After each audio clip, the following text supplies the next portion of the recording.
Jersey School District orders all students who play soccer to wear soft helmets on the field. Here's a look at one British soccer star, Wayne Rooney. He sports it very well. He started wearing one after he suffered a head injury.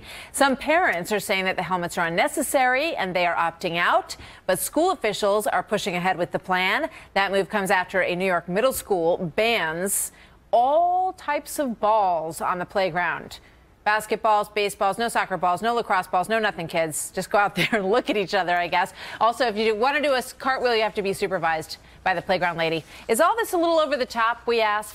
Let's ask for some answers from Leslie Marshall, a syndicated radio talk show host and Fox News contributor, and Michael Graham, a radio talk show host. And I have a feeling that they're going to differ on this one. So let's start first with the helmets and the balls. Leslie, I know you're a mom. I have 3 kids. I know Michael Graham is not a mom, but he's a dad, so that counts. Leslie, what do you think? That counts. Well, first of all, I think the cartwheels unsupervised and all the balls are crazy. In my house, you can't throw balls just in the yard, by the way. But obviously, part of this does tie into the level of litigiousness of our society. And I think that the schools and other areas are fearful of lawsuits or complaints from other parents. However, the helmets, I would say, and you know, it's funny, I want to just say briefly, last year, Michael and I debated at the U.S. Embassy in Dublin, Ireland, and we were in a car on the way to the ambassador's house. I hope you remember, Michael. And we had an argument about kids, letting kids be kids and overprotection. So I think it's wild that we're talking about it today. But with regard to the helmets, head injuries over time. So my husband, a physician, has told me, definitely, we have not looked at that as much. And football and professional football players have brought that to the forefront. Soccer is no exception. My kid, other kids have had bloody noses just in the past few weeks, and they're 6 years of age.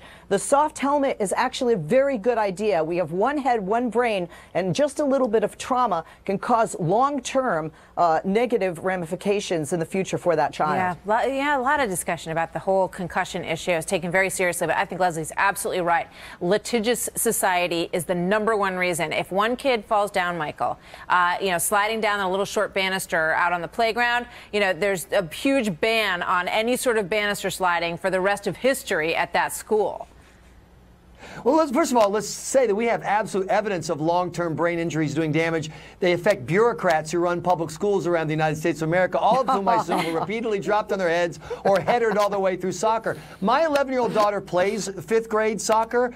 Not only do the kids not collide with each other, you have to beg these girls to collide with the ball. They're like, the ball's we do not have a problem that kids are too rough and tumble out there. We have a problem of a wussified society, including the unwillingness of these bureaucrats to confront idiot lawsuits. Look, I'm not a lawyer, but I've covered this on my radio talk show many times. If the schools fight the lawsuits go away. But by caving in, you feed the litigators who want to come in and control your school. Tell these whiny parents who don't want their kids to play soccer, then don't play. Yeah.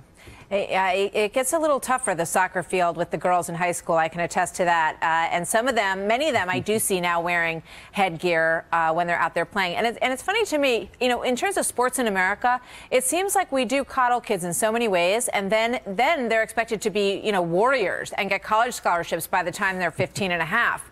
So we get really, really serious about all of that when they, sort of turn through the middle school phase of it. But before we run out of time, I also want to get your thoughts on this Halloween issue, because I was struck by what this principal had to say. He said some holidays observed in the community that are considered to many to be secular, Halloween, Thanksgiving, and Valentine's Day, are viewed by others as having religious overtones. And you have to be mindful of the sensitivity of all members of the community. I paraphrase the last part. Leslie, what do you think? Halloween or no?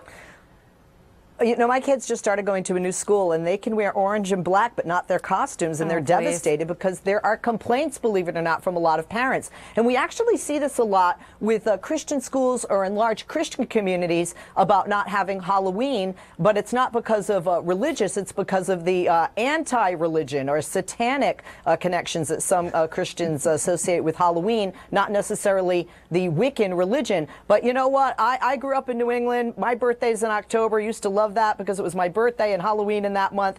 Let the kids dress up. Hey, look, I live in LA. It's Halloween every day out here, right? I'm a little worried about the Miley Cyrus twerking costumes that I see coming down the pipeline when I think about what's going to happen this Halloween. Michael, chime in before we go. What do you think? Well, first of all, I've already got my Miley Cyrus twerking costume. I'm going to look great on October 31st. Secondly, I went to Oral Roberts University, okay, and a little bit. Nobody worships at the church of the big plastic jack-o'-lantern filled with Kit Kats, okay? There is no religious connotation to this. Even my Wiccan kook friends, who I love dearly, but they're kooks, they go, you guys doing has nothing to do with what we're doing. It's like saying that Valentine's Day is a religious holiday. No, it's not. It's cupcakes, it's candy, and you have a lot of Wiccan friends. That's an interesting thing that we learned about Michael Graham today.